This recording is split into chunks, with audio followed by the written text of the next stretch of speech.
Pearl Williams stood 6 feet and 2 inches in her stockings, and that simple fact had convinced everyone in Lovelock, Nevada, that she would die a spinster.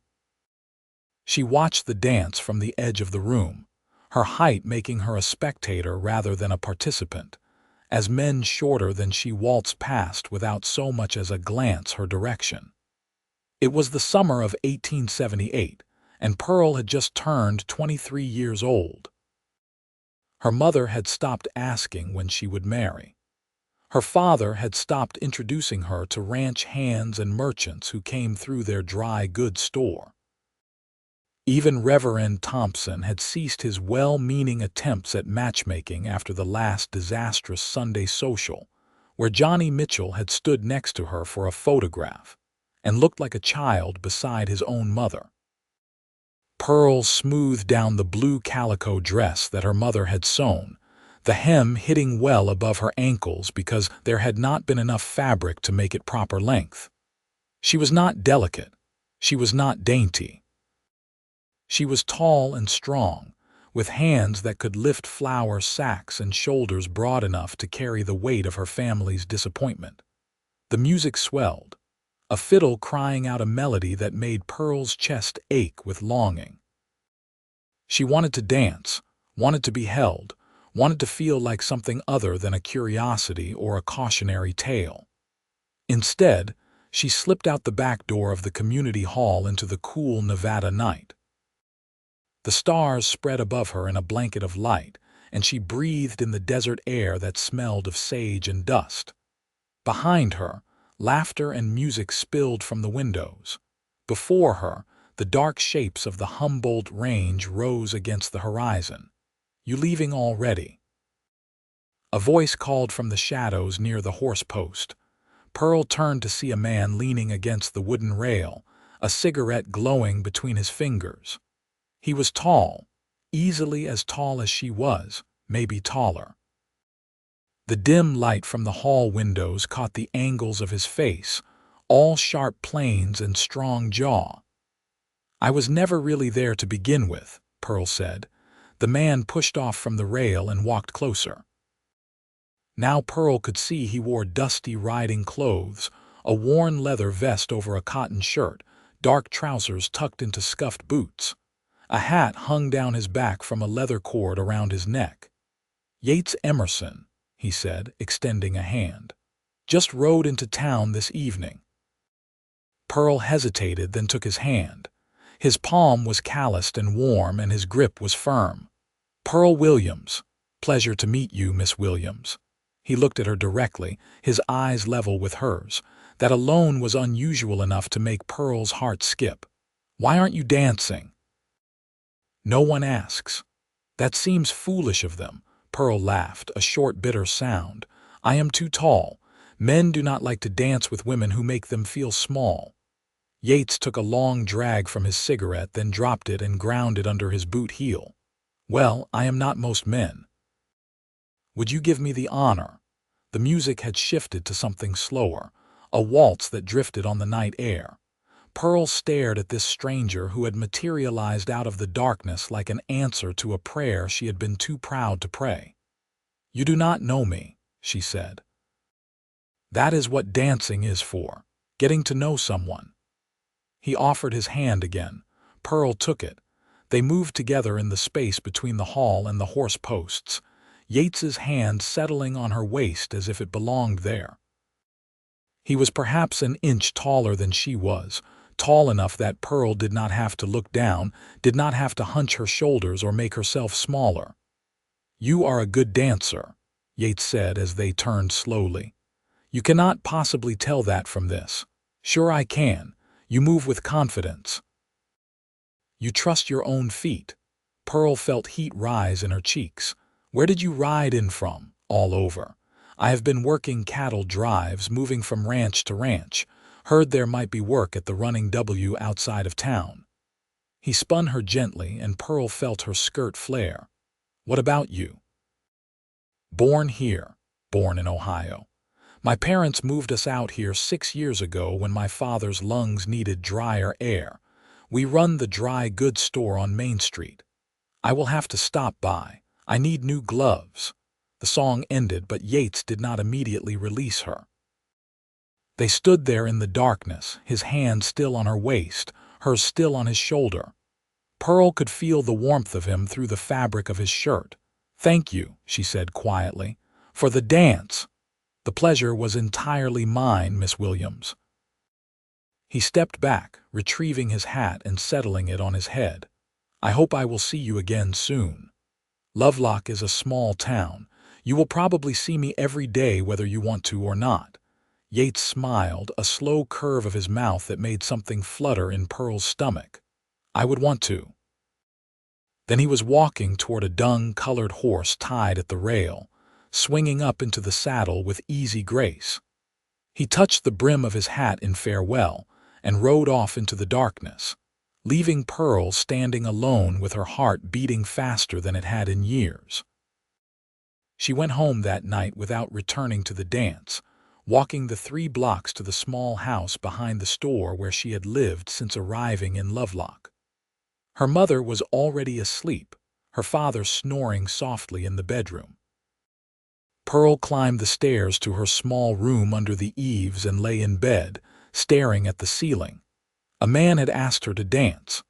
A tall man who looked her in the eye and called her confident. Pearl pressed her hands to her chest and smiled in the darkness. The next morning, Pearl was restocking shelves when the bell above the door chimed. She turned from the display of canned peaches to see Yates Emerson stepping inside, his hat in his hands. "Good morning," he said. Pearl's father looked up from the ledger at the counter. Samuel Williams was a thin man made thinner by illness, but his eyes were sharp and assessing as he took in this tall stranger who had made his daughter blush. "Morning," Samuel said. "Can I help you?" "I need gloves." "Work gloves, sturdy leather." "Pearl, show the gentleman the gloves." Pearl set down the can she was holding and led Yates to the far wall where they kept work supplies. She was acutely aware of her father watching them, of the way Yates walked close enough that their shoulders almost brushed. "We have these," she said, pulling down 3 different pairs. "These are cowhide, these are goatskin, these are deerskin. The cowhide will last longest, but they are stiff at first." Yates examined each pair, his long fingers testing the leather. "What would you recommend?" "For ranch work, the cowhide." "Then I will take those." He pulled out a few bills from his pocket. "Did you sleep well, Miss Williams?" Pearl glanced toward her father, but Samuel had returned his attention to the ledger. "Well enough." "Did you find your way to the running W?" "I did. Started work this morning at dawn. I will be breaking horses for the next few weeks." He paid for the gloves and tucked them into his back pocket. "Are you free this Sunday after church?" The question hung in the air between them. Pearl felt her mouth go dry. "I suppose I am. Could I take you on a picnic?" "There is a spot by the river I noticed on my way into town." "The Humboldt," Pearl said. "Yes, it is pretty there." "Is that a yes to the picnic?" "Yes." Yates smiled that slow smile again. "I will pick you up at noon." He left, and Pearl stood staring at the closed door until her father cleared his throat. "He seems like a decent man," Samuel said carefully. "I barely know him, Papa, but you would like to." Pearl turned to face her father. "Is that wrong?" "No, sweetheart."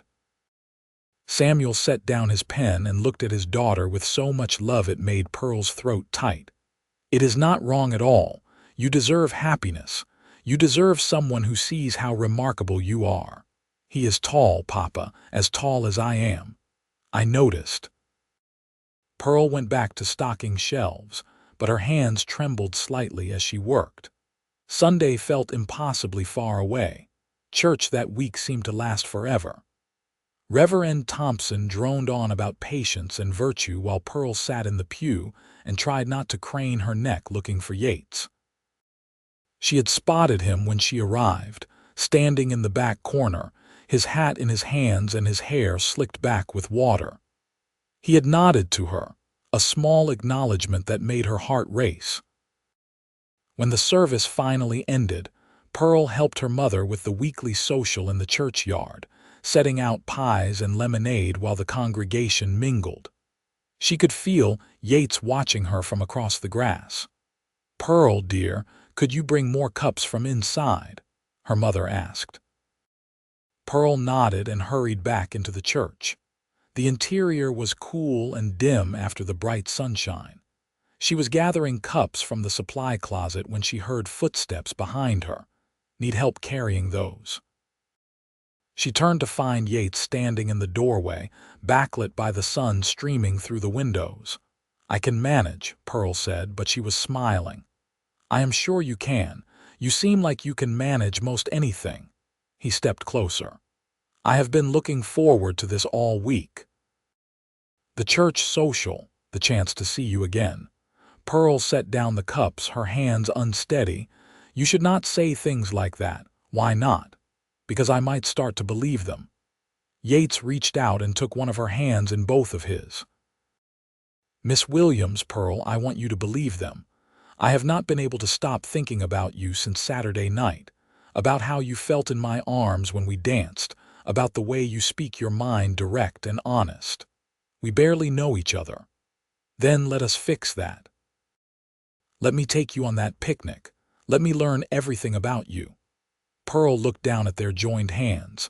His were so much bigger than hers, scarred and rough from hard work. "You will change your mind," she said quietly, "when you realize how different I am, how I do not fit what people expect." "Pearl, look at me." She raised her eyes to his. "You are perfect exactly as you are. Do you hear me? Perfect." The words hit Pearl like a physical thing, stealing her breath. No one had ever called her perfect. Unusual, yes, striking, perhaps, but never perfect. "I should get these cups outside," she whispered. "Let me help you." They carried the cups together back to the social, and if people noticed how Yates stayed close to Pearl's side for the rest of the afternoon, no one said anything, at least not to her face.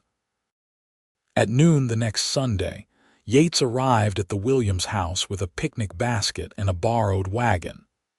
Pearl had dressed in her best day dress, a simple green cotton that her mother had carefully hemmed to an appropriate length.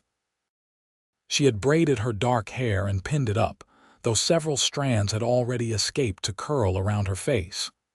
"You look lovely," Yates said when she emerged from the house. "You look like you bathed," Pearl replied, and then immediately wished she could take the words back. But Yates just laughed, a deep, genuine sound. "I did. Even borrowed some of the foreman's good soap. I smell like lavender now." Pearl climbed up into the wagon seat, grateful that she did not have to struggle with her skirts or accept help. Yates settled beside her and clicked his tongue at the horses, and they rolled out of town toward the river.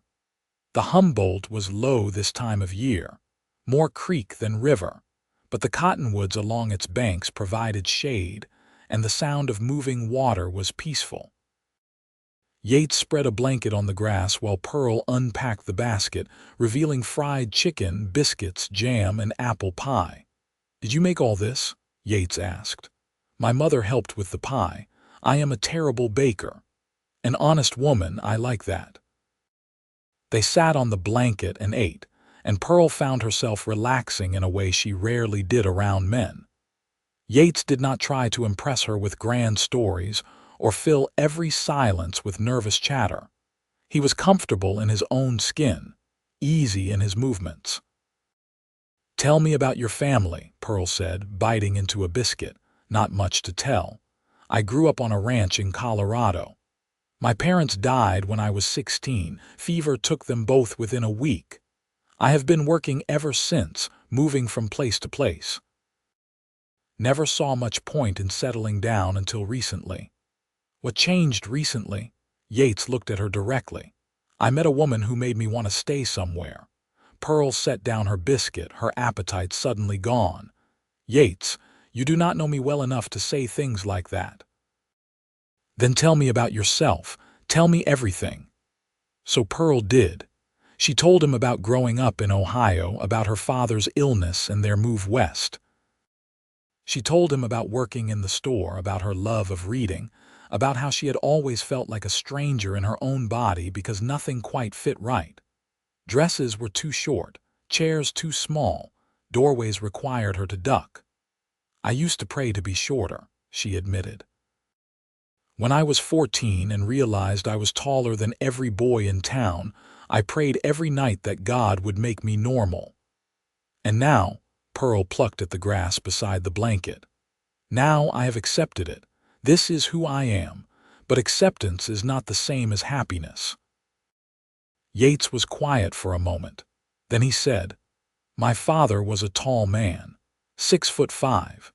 He used to tell me that God made some people tall so they could see further, reach higher, carry more. He said being tall was not a burden but a gift, and the world just had not figured that out yet." "That is a nice thought. Pearl, look at me." She raised her eyes to his. "You are not too tall. The men in this town are too short, short in height and short in vision because they cannot see what is standing right in front of them." He reached out and took her hand. "You are magnificent. You are strong and smart and beautiful, and if no one else has been brave enough to tell you that, then they are all fools." Pearl felt tears prick her eyes. "Why are you saying these things to me?" "Because they are true, and because I think you deserve to hear them." His thumb traced circles on the back of her hand. "I know we just met. I know this is fast.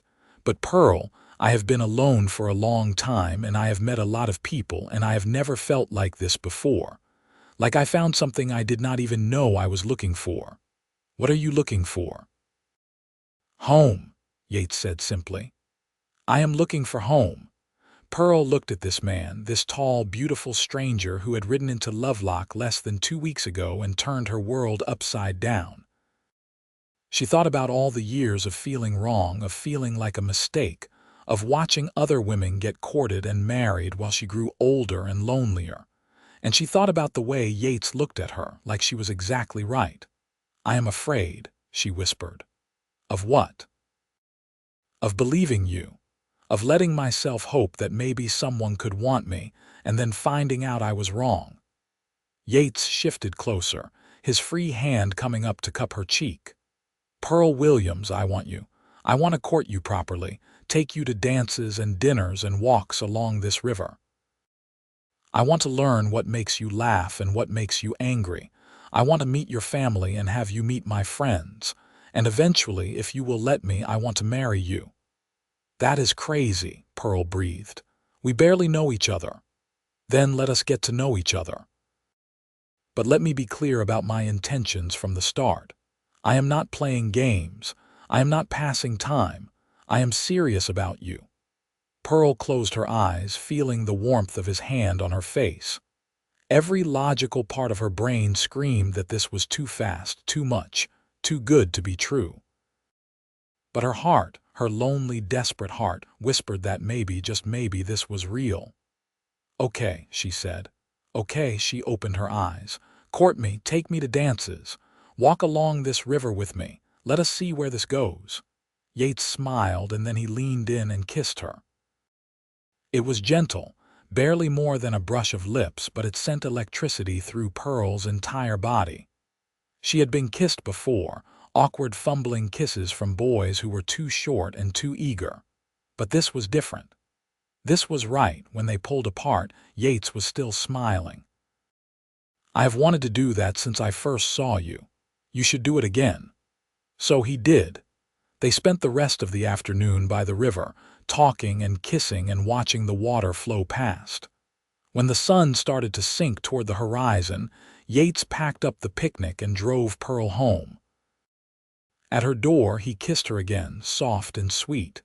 "Can I see you tomorrow? I work in the store during the day. Then I will come by for lunch." "Yates Emerson, you are going to cause a scandal. Let them talk." He kissed her forehead. "Good night, Pearl." Pearl floated into the house to find her mother waiting in the kitchen. "That boy is courting you," her mother said.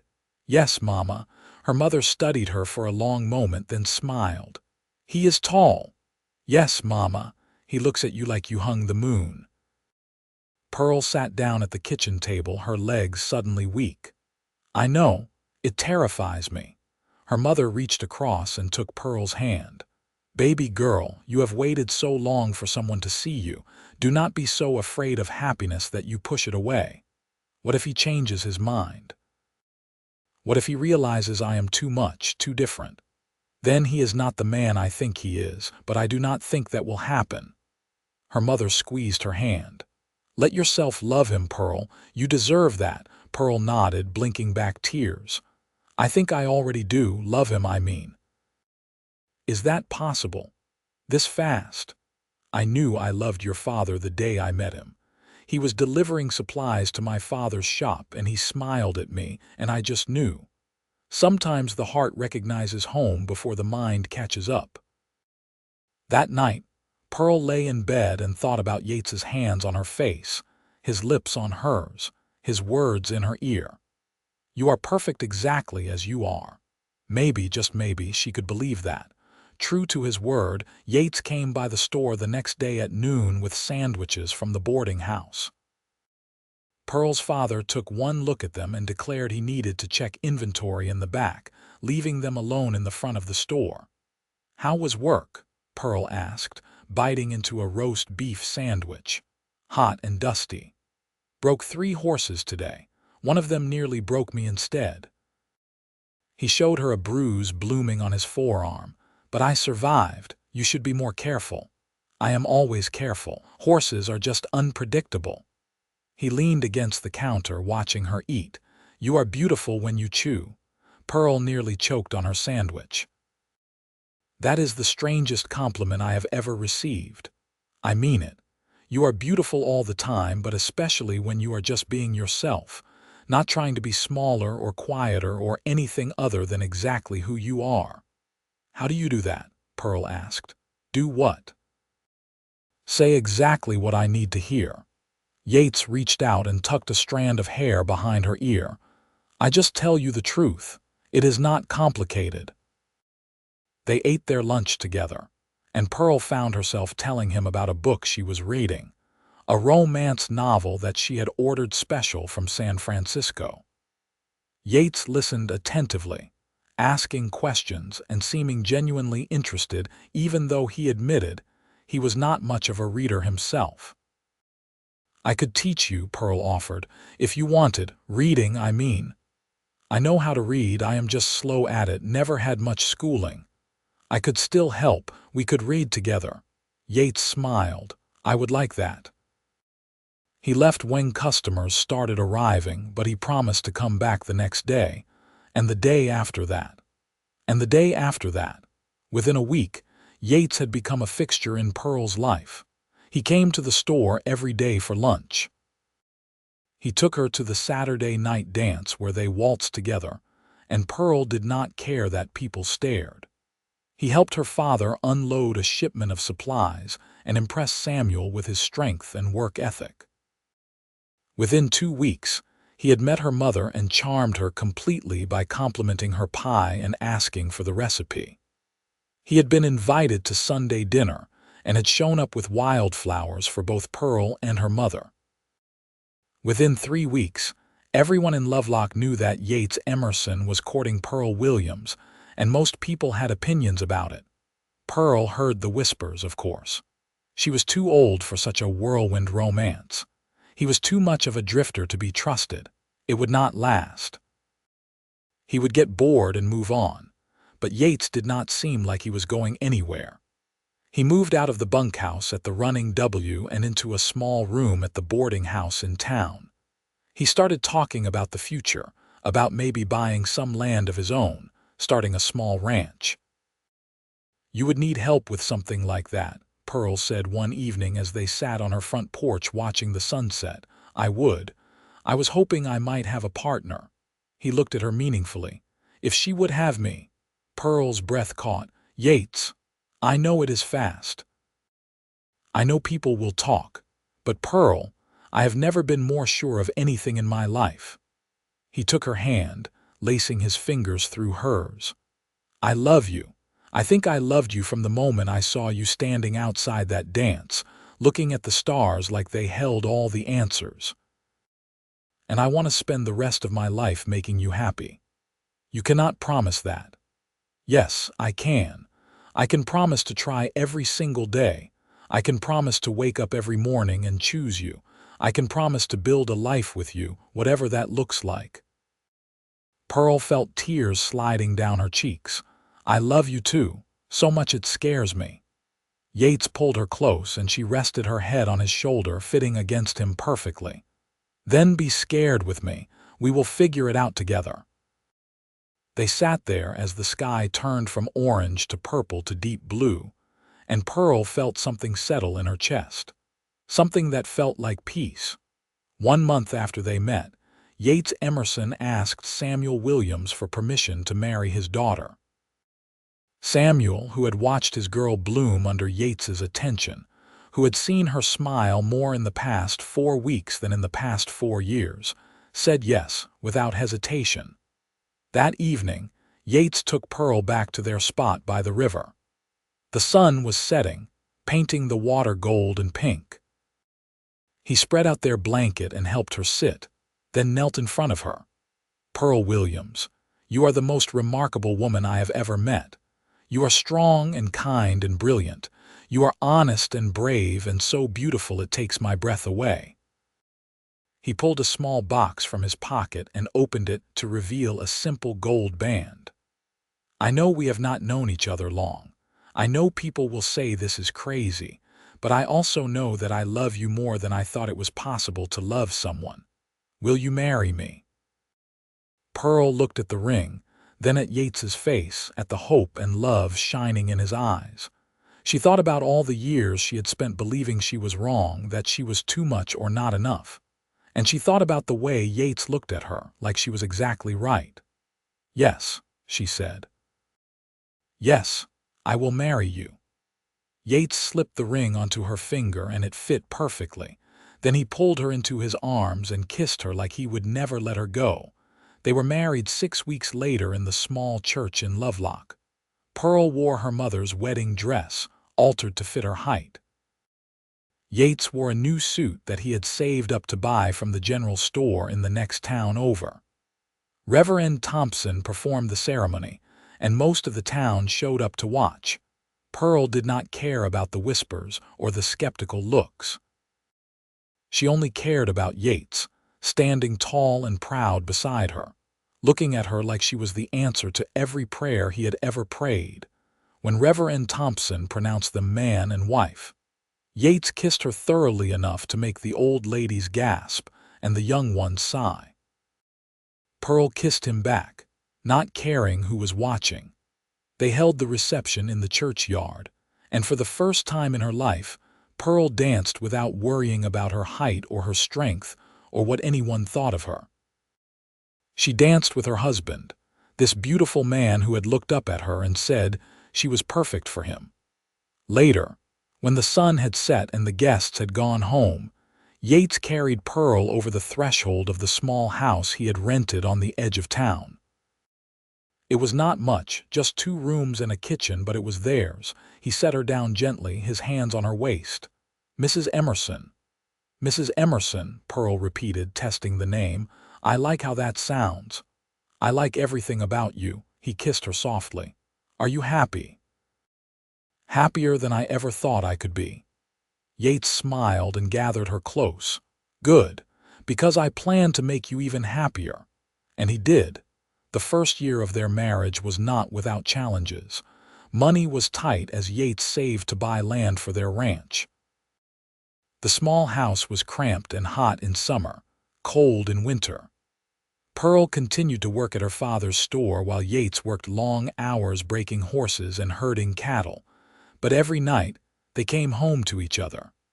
Every night, Yates held Pearl close and told her she was beautiful. Every night, they talked about their dreams, their plans for the future. In the spring of 1879, Yates bought 20 acres just outside of town. The land was rough and wild, but there was water from a creek and good grass for grazing. They started small, buying a dozen head of cattle and some chickens. Pearl threw herself into ranch life with the same determination she brought to everything. She learned to ride, to rope, to mend fences and tend animals. Her height and strength, which had always felt like curses, became assets. She could lift hay bales and wrestle calves and work alongside Yates from dawn until dusk. In the evenings, after supper, she would read to Yates from her books. He was getting better at reading himself, slowly making his way through the newspapers and dime novels she brought home. But he liked listening to her voice, watching the way her face lit up when she got to an exciting part. "You should have been a teacher," he said one night as she read from a collection of poetry. "I like what I do now better." "What is that?" Pearl set down the book and moved to sit on his lap. "Being your wife, building this life with you." Yates kissed her slow and deep. "I am the luckiest man alive. That is what I keep telling you." He laughed and pulled her closer, and Pearl marveled at how natural this felt, how right. In the fall of that year, Pearl realized she was pregnant. She told Yates one evening as they sat on the porch of the small cabin they had built on their land, watching the sun set behind the mountains. "I am going to have a baby," she said quietly. Yates went very still. Then he turned to look at her, his eyes wide. "Are you sure?" "As sure as I can be. The doctor confirmed it today when I went into town." "Pearl." He pulled her into his arms, holding her so tight she could barely breathe. "We are going to have a baby. Are you happy?" "Happy. I am terrified and thrilled and so in love with you I can barely think straight." He pulled back to look at her face. "How are you feeling?" "Sick in the mornings. Tired all the time, but happy. So happy." They sat together and talked about names, about what they would need to prepare, about how their lives were about to change. And Pearl felt a fierce joy that she had never experienced before. Their son was born in May of 1880, after a long, hard labor that left Pearl exhausted and Yates a wreck. But when the midwife placed the baby in Pearl's arms, red-faced and screaming, Pearl felt her heart expand in ways she had not known were possible. "He is perfect," she whispered. Yates sat beside her on the bed, his arm around her shoulders, staring at their son with wonder. "What should we name him?" They had discussed this, had a list of names they liked. But looking at the baby, Pearl knew exactly what to call him. "Matthew, after your father." Yates's eyes filled with tears. "Are you sure?" "Yes, Matthew Emerson, our perfect boy." Yates kissed her forehead. "Thank you for him, for everything, for choosing me." "You chose me first," Pearl reminded him. "You looked up and said I was perfect for you, and I was right." Being parents changed them in ways both profound and mundane. Their days revolved around feeding times and diaper changes and sleepless nights. The ranch work still needed to be done, but now they did it in shifts, one of them always staying close to Matthew. Pearl's mother came to help in those first few weeks, cooking and cleaning and teaching Pearl how to nurse and soothe a colicky baby. Yates proved to be a natural father, patient and gentle with his son, singing him lullabies in a deep, rumbling voice that never failed to quiet the baby's cries. As Matthew grew, the ranch grew too. Yates bought more cattle, built a bigger barn, hired a hand to help with the heavy work. Pearl continued to work alongside him when she could, Matthew strapped to her back in a sling she had sewn herself. People in town stopped whispering about how fast they had married. The proof of their love was evident in how they looked at each other, in how they worked together, in the healthy, happy child they were raising. On their second anniversary, Yates surprised Pearl with a gift. He led her out to the pasture behind the house where a new building stood, small but sturdy. "What is this?" Pearl asked. "Open the door and see." Pearl pushed open the door to find a room filled with bookshelves, empty now but waiting to be filled. "You are always saying you wish you had space for all your books," Yates said, coming to stand behind her, his arms wrapping around her waist. "Now you do." Your own library. Pearl turned in his arms, tears streaming down her face. You built me a library. I built you a library. I figured it was time to stop stacking books on every flat surface in the house. He kissed her wet cheeks. Do you like it? I love it. I love you. I love you too, Pearl, more every day. They stood in her new library, holding each other, and Pearl thought about the girl she had been 2 years ago. The one who thought she was too tall to marry, too different to be loved. And she thought about the man who had looked at her and seen not flaws but perfection. Thank you, she whispered. For what? For seeing me, for loving me, for building this life with me. Yates pulled back to look at her. Thank you for letting me, for taking a chance on a drifter cowboy who rode into town with nothing but a horse and a dream. Best decision I ever made. Second best, Yates corrected. What was the first? Deciding to go to that dance. Because if you had not been standing outside looking at the stars, I never would have found you. Pearl kissed him, pouring all her love and gratitude into that kiss. When they pulled apart, they were both smiling. The years passed in a blur of seasons and growth. Matthew grew from a baby into a toddler, tall and sturdy like his parents. The ranch prospered, their herd growing until they were one of the largest cattle operations in the area. Pearl's library filled with books, and she started teaching Matthew his letters as soon as he could talk. In the spring of 1883, Pearl discovered she was pregnant again. This time she told Yates immediately, unable to keep the secret even for a day. Another baby, he said, his hand going to her still flat stomach. Another little one. Are you happy? Pearl, I have been happy every day since I met you. This just makes me happier. Their daughter was born in January of 1884, in the middle of a snowstorm that nearly prevented the midwife from making it to the ranch. But she arrived safe and healthy, smaller than Matthew had been but with the same strong lungs. They named her Rose after Yates's mother, and she became the darling of the ranch. Matthew, now nearly 4, was fascinated by his baby sister, always wanting to hold her and help care for her. Pearl marveled at her life, at this family she had built with Yates. Sometimes she would stand in the doorway of their home, watching Yates teach Matthew to ride while Rose napped in her cradle, and she would feel overwhelmed by the fullness of her joy. You are thinking too hard, Yates would say, catching her in these moments. I can see your brain working from here. I am just grateful, Pearl would reply. So grateful for all of this. And she was. When Matthew was 6 and Rose was 2, Pearl's father's health took a turn for the worse. Samuel had never fully recovered from the lung ailment that had brought them to Nevada, and now it was catching up to him. Pearl spent long hours at her parents' house, helping her mother care for Samuel while Yates managed the ranch and the children. It was hard, watching her father fade, but he seemed at peace. I am proud of you, Pearl, he told her one afternoon as she sat beside his bed.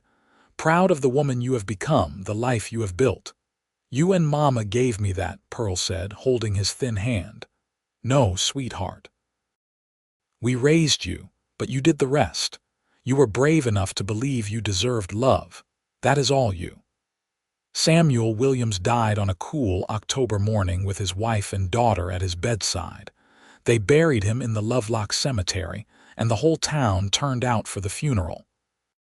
Pearl stood between Yates and her mother, holding Matthew's hand while Rose clung to Yates's neck, and said goodbye to the man who had always believed she was perfect just as she was. In the months after Samuel's death, Pearl and Yates convinced her mother to sell the store and move out to the ranch with them. They built her a small cottage near the main house, close enough to be part of the family but far enough to maintain her independence. Having her mother nearby was a comfort to Pearl, and the children adored their grandmother. She taught Rose to sew and bake, skills Pearl had never quite mastered. She helped Matthew with his reading, her patience greater than Pearl's when he struggled over difficult words. Life settled into a new rhythm. The ranch continued to prosper. Matthew grew tall and lean, already showing signs that he would be as tall as his parents. Rose stayed small but fierce, with her mother's determination and her father's easy charm. On their 10th anniversary, Yates took Pearl back to the spot by the Humboldt River where they had first picnicked. The children stayed with their grandmother, and for one afternoon, it was just the two of them again. 10 years, Pearl said, lying on the blanket with her head on Yates's chest. Sometimes it feels like yesterday, sometimes like a lifetime.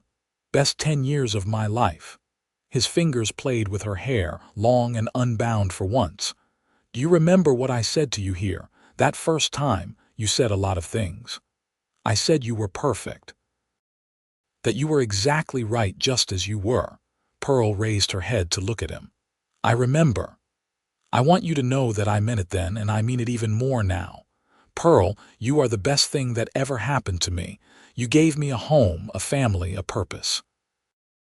You made me believe I could be more than a drifter cowboy moving from place to place. Yates Emerson, you made me believe I could be loved. You saw me when no one else did. You looked up and saw me, and you chose me.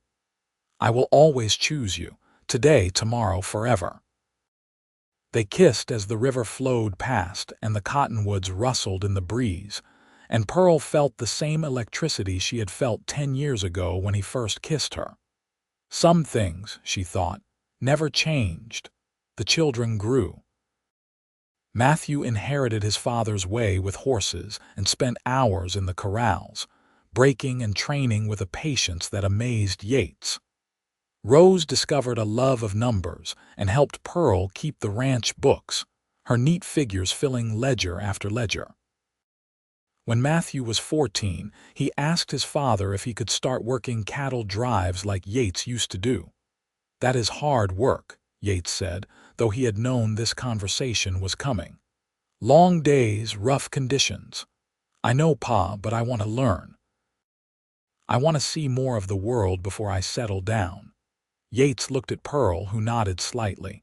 They had discussed this, had known their son would eventually want to spread his wings. One summer, Yates said, you can do one drive this summer, see how you like it, but you finish school first. Matthew grinned, tall and handsome at 14, already nearly as tall as his father. Thank you, Pa. That summer, Matthew went on his first cattle drive and Pearl worried every day he was gone, but he came back safe and sun-bronzed, full of stories and more confident than when he had left. Rose, meanwhile, declared that she had no interest in leaving Lovelock. Why would I want to go anywhere else? She asked when Pearl suggested she might want to see other places. Everything I love is here. When Rose was 16, a young man named Thomas started coming around, the son of a rancher from the next county over. He was tall and polite and clearly smitten with Rose. He is courting our daughter, Pearl said to Yates one evening as they watched Thomas and Rose walk toward the barn. I know. I am trying not to think about it, Pearl laughed and leaned against her husband. She is 16, Yates, the same age I was when I started hoping someone would court me. But she is my little girl. She is growing up. That is what children do. Yates sighed and pulled Pearl closer. I do not like it. You do not have to like it. You just have to trust that we raised her well enough to make good choices. Did we raise her that well? Pearl thought about their daughter, smart and capable and kind. Yes, we did. Thomas proved to be a good man, hardworking and honest. When he asked Yates for permission to marry Rose, Yates said yes, though Pearl knew it cost him to let his daughter go.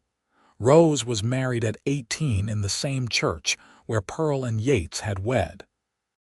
She wore a dress Pearl's mother had sewn, and she was beautiful, small, and delicate beside Thomas, who stood a head taller. Another tall man for our family, Pearl's mother commented at the reception. Seems to be a pattern, Pearl agreed. After the wedding, Yates was quiet and Pearl found him standing alone by the barn. "Are you all right?" she asked, "just remembering our wedding, how young we were, how sure I was that you were the one." He turned to her and smiled. "I was right. Of course you were right, I am always right." Yates laughed and pulled her into his arms. "There is my Pearl. I thought you had gotten all sentimental on me. Never. Someone has to keep you humble." They stood together and watched their daughter dance with her new husband, and Pearl felt the bitter sweetness of time passing. Their children were growing up, building lives of their own. But she and Yates still had each other, still had this love that had carried them through 10 years and would carry them through however many more they had. Matthew came home from a cattle drive when he was 19 with a young woman named Catherine. She was pretty and practical, a rancher's daughter from Wyoming who had been helping her father with a herd. "We want to get married," Matthew announced over dinner. Pearl looked at this young woman who had captured her son's heart. "How long have you known each other?" "6 weeks, Catherine said honestly.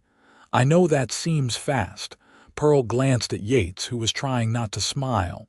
"6 weeks, Pearl said. "Well, I suppose there is precedent in this family for fast courtships." "How long did you and Pa court?" Matthew asked. 6 weeks, Yates and Pearl said at the same time. Matthew grinned. "See, and you two are happy." "Deliriously," Yates confirmed, "but your mother and I were older." "Not much older. You were what, 22, Ma?" 23, Pearl corrected. "But your father is right. We were more settled." "I am settled," Matthew argued. "I know what I want. I want to marry Catherine and bring her here and work the ranch with you and Pa." Pearl studied her son, so tall and sure, and saw echoes of Yates in his face. "Do you love her?" "Yes, Ma, more than anything." "And you?" Pearl looked at Catherine. "Do you love him?" "With all my heart, Mrs. Emerson." Pearl looked at Yates, who shrugged slightly. What could they say? They of all people understood love at first sight. "Then I suppose we should start planning a wedding," Pearl said. Matthew and Catherine were married in the fall, and true to his word, Matthew brought his bride home to the ranch. They built a small house on the far edge of the property, and Catherine proved to be as capable as she was kind, working alongside the family as if she had always been there. Within a year, Pearl was a grandmother, Matthew and Catherine's son born on a cold December morning. They named him Samuel, after Pearl's father, and Pearl cried when they told her. Holding her grandson, Pearl marveled at the passage of time. She was 45 years old now, her dark hair streaked with gray, lines around her eyes from years of squinting in the sun. But Yates still looked at her like she was 23, still told her she was beautiful, still held her every night like she was precious. "We are getting old," she said to him one evening. "Speak for yourself." "I am aging like fine wine," Pearl laughed. "You are aging like old leather." "Old leather is durable, useful, valuable." "Is that what you are calling yourself now? Useful?" Yates pulled her onto his lap, something he had been doing for 20 years. "I am useful to you, that is all that matters." Pearl kissed him long and slow. "Yes, you are very useful." "You are shameless, Mrs. Emerson. You love it. I love you." The words still had the power to make Pearl's heart skip. After all these years, after all the times he had said them, they still felt like a gift. "I love you too, Yates Emerson. More than I thought it was possible to love someone." They sat together in the growing darkness, and Pearl thought about the girl she had been, standing outside a dance and looking at the stars. She had been so lonely then, so convinced that she would never fit anywhere. And then Yates had appeared, tall and sure, and he had looked up at her and said she was perfect for him. "What are you thinking about?" Yates asked, his hand running up and down her back. "How lucky I am. How different my life could have been if you had not come to Lovelock that day." "I was the lucky one. I was drifting, going nowhere, and then I found you. You gave me everything, Pearl. Everything that matters." Pearl rested her head on his shoulder, breathing in the familiar scent of him, leather and sage and home. We gave each other everything. Yes, we did. Rose and Thomas had children, two daughters who visited often and adored their grandfather. Matthew and Catherine had three more children, filling the ranch with noise and laughter. Pearl's mother lived to see all her great-grandchildren, passing peacefully in her sleep at the age of 78. Pearl and Yates grew older together, their bodies slowing but their love never dimming.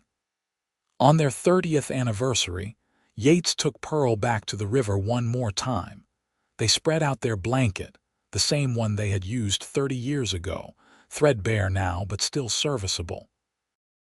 They sat together and watched the water flow, just as they had done so many times before. 30 years, Pearl said. We have been married 30 years. Best 30 years of my life. Well, best 53 years of my life, but the 30 with you were definitely the highlight. Pearl leaned against him, her body fitting against his the way it always had. Do you ever regret it? Moving so fast, marrying so young? Not for 1 second. Pearl, you were the best decision I ever made, the only decision that ever really mattered. Even when I am stubborn and difficult. Especially then, you would not be you if you were not stubborn and difficult, Pearl smiled. I suppose that is true. They sat in comfortable silence, and Pearl thought about all the years they had shared, the struggles and the triumphs, the losses and the gains. They had built a life together from nothing, just two people who loved each other and were willing to work hard. Thank you, she said quietly. For what? For choosing me. For looking at a too tall girl and seeing someone worth loving. Yates turned her face toward his thumb tracing the lines around her eyes. Pearl, you were never too tall. Everyone else was just too blind to see how perfect you were, but I saw it. From the first moment I saw you. You did. You really did. And I still do. Every day I wake up and I see you, and I think about how lucky I am that you chose me back. Pearl kissed him, this man who had been her husband for 30 years, her partner, her best friend, her everything. I will always choose you, Yates Emerson. Today, tomorrow, forever. Forever sounds just about right. They stayed at the river until the sun set, talking about their children and grandchildren, about the ranch and their plans for the future. When the first stars appeared, Yates helped Pearl to her feet and they walked back to the wagon, hand in hand. The years continued to pass. Pearl and Yates celebrated their 40th anniversary surrounded by children and grandchildren, the ranch house filled with family and love. They watched Matthew take over more of the ranch operations as Yates's back started to give him trouble. They watched Rose's daughters grow into beautiful young women. Pearl still read to Yates every evening, though now he read to her just as often, his skill having improved greatly over the years. They still walked to the river when the weather was good, still danced in their kitchen when no one was watching. On a warm spring evening when Pearl was 68 and Yates was 70, they sat on their porch and watched the sunset paint the sky in shades of orange and gold. I have been thinking, Yates said. That is dangerous, he smiled. I have been thinking about how blessed I am, how every good thing in my life came from meeting you. Yates, where is this coming from? Nowhere bad. I just want to make sure you know. That you understand how much you mean to me, how much you have always meant to me. Pearl took his hand, feeling the familiar calluses, the strength still there despite the years. I know, and you mean just as much to me. Good, that is good. He squeezed her hand. I love you, Pearl. I love you too. They sat together as the stars came out, the same stars Pearl had been looking at that night 45 years ago when Yates first spoke to her. The same stars that had witnessed their first kiss, their wedding, every important moment of their lives together. And Pearl thought about how lucky she was, how different everything could have been. If she had not gone to that dance, if Yates had not been there, if he had not seen her and recognized something worth pursuing. But he had. He had looked up at a too tall girl and seen perfection. He had been brave enough to approach her, to court her, to love her completely and without reservation. "Thank you," she whispered into the darkness. "For what? For everything. For being you, for loving me, for giving me this life." Yates pulled her close, and they sat wrapped in each other's arms under the Nevada stars. Two people who had started as strangers and become everything to each other. Two people who had built a family, a ranch, a legacy of love that would outlast them both. "You were perfect for me," Yates said softly. "From the very first moment, you were perfect for me." "And you were perfect for me," Pearl replied. They sat together until the night grew cold, then walked inside hand in hand, ready to face whatever came next, together as they had always been. Together as they would always be, because some love stories do not need years to develop. Some love stories begin with a glance, a dance, a moment of recognition that this is the person you have been waiting for. And if you are brave enough to reach for that love, to hold on to it with both hands and never let go, it can last a lifetime. Pearl and Yates had been that brave. They had reached for love when it appeared, had held on to it through good times and bad, and had built something beautiful together. And as they grew old side by side, they knew that choosing each other had been the best decision either of them had ever made. Years later, when Pearl was 75 and her health began to fail, Yates never left her side. He held her hand through the pain, read to her when she was too weak to hold a book, whispered stories of their life together, when she drifted in and out of sleep. Their children and grandchildren came to say goodbye, filling the house with love and tears. But through it all, Yates stayed beside her, this man who had loved her for more than half a century. "I am not ready to let you go," he told her one night when they were alone. "I know," Pearl whispered, her voice weak but clear. "But Yates, what a life we had. What a beautiful, wonderful life. The best life, because of you, because of us." She squeezed his hand with what little strength she had left. "Promise me something, anything. Promise me you will be happy, that you will keep living, keep loving our family. Do not waste time grieving when there is still so much life to live. Pearl." "Promise me, Yates," he nodded, tears streaming down his weathered face. "I promise." "Good." She smiled at him, the same smile that had captivated him 47 years ago. "I love you. I have loved you since the moment you asked me to dance. I love you too. More than words can say." Pearl closed her eyes, and with Yates holding her hand, she slipped away peacefully in the night. Yates kept his promise. Though his heart was broken, though he missed Pearl with an ache that never fully went away, he continued to live. He spent time with his children and grandchildren, telling them stories of their grandmother, making sure they knew how remarkable she had been. He lived for 5 more years after Pearl's death, and when his time came, surrounded by family in the same bed where Pearl had passed, his last words were her name. They were buried side by side in the Lovelock cemetery, their graves marked with simple headstones that read Yates Emerson, beloved husband and father, and Pearl Williams Emerson, beloved wife and mother. But their real legacy was not in stone. It was in the ranch that still thrived, passed down through generations. It was in the children and grandchildren and great-grandchildren who carried their blood and their values. It was in the stories told around dinner tables about the tall woman and the cowboy who loved her. And it was in the proof that sometimes love really does happen at first sight.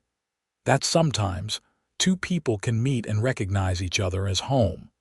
That sometimes all it takes is someone brave enough to look up and say, "You are perfect for me." Pearl had been too tall to marry, according to everyone in Lovelock. But Yates had seen her height as just another part of her perfection. He had loved her completely, exactly as she was, and that love had transformed both of their lives. Their story became legend in Lovelock, passed down through the years. Young girls who felt different, who did not fit the mold of what was expected, would hear about Pearl Williams and know that somewhere out there was someone who would see their differences as perfection. And young men learned that real love meant seeing someone truly, completely, and choosing to love all of them, not just the parts that were easy or convenient. The ranch house stood for another 100 years, and generations of Emersons lived there, each adding their own chapter to the family story. But it all started with Pearl and Yates, with a dance under the stars and a love that refused to be rushed or diminished. They had been too tall for most of the world, but perfect for each other. And in the end, that was all that mattered.